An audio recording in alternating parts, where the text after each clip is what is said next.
सज्जन वृंद तथा माता भगिनी, इनसे प्रार्थना है कि परम पूजनीय सरसंघ चालकी तथा संघ को लक्ष्य मिलेगा, वहां से लेकर प्रार्थना होने तक सभी अपने अपने स्थान पर कृपया खड़े रहें।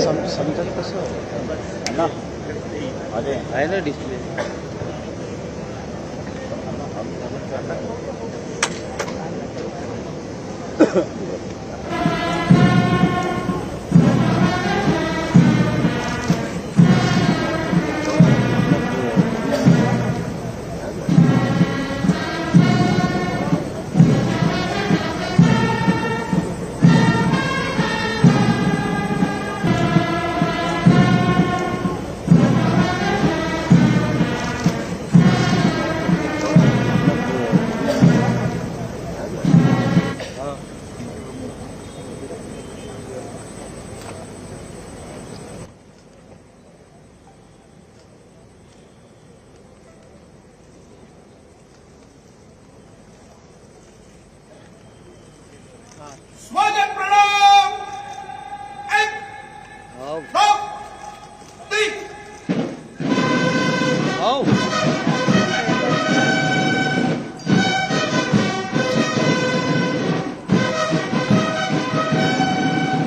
आज 2 अक्टूबर है, इसलिए स्वर्गीय महात्मा गांधी जी की भी जयंती है। अपने स्वातंत्र्य की लड़ाई में उनका योगदान तो अविस्मरणीय है, परंतु स्वतंत्रता के बाद भारत कैसा हो, भारत का जीवन किस प्रकार के तंत्र से चले, उसके बारे में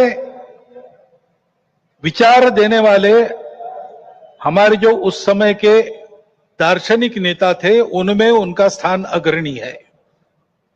हिंद स्वराज में उन्होंने वह चित्र का रेखांकन किया है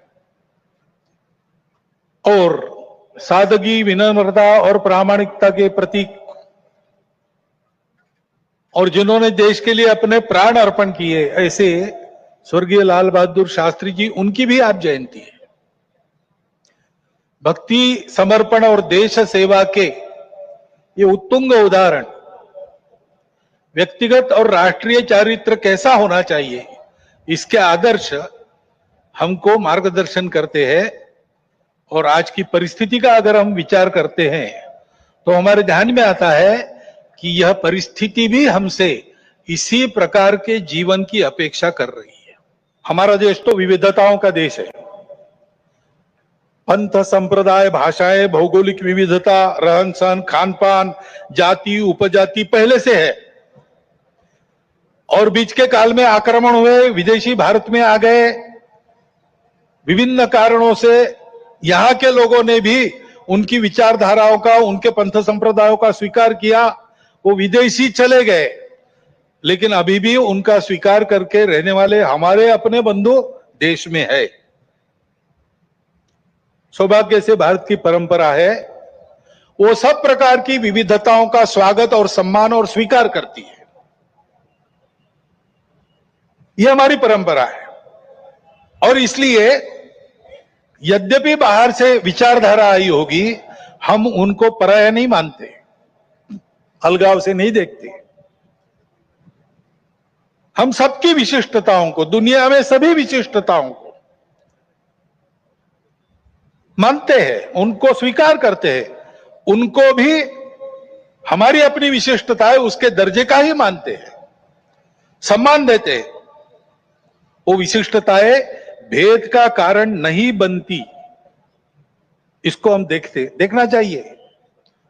आज अपने देश में इन विविधताओं को भेदों में उभारने की कोशिश चल रही है। ये विविधताएं भेद का कारण नहीं बननी चाहिए।